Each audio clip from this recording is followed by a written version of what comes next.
Uy, mag-friend kayo ngayon?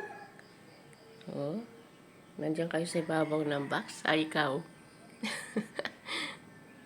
Ikaw, Pussycat. Oh, mag-friend kayo ngayon. O, ikaw, buntis.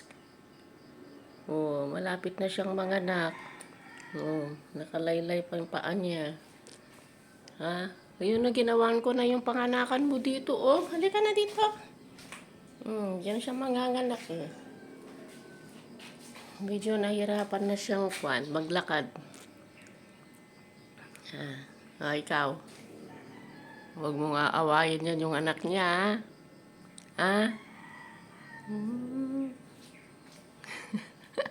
Bakit? Huwag kang manggagat.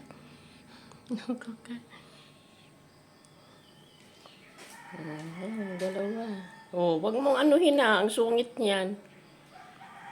Huwag mong kakalabitin. Sasapakin ka niya.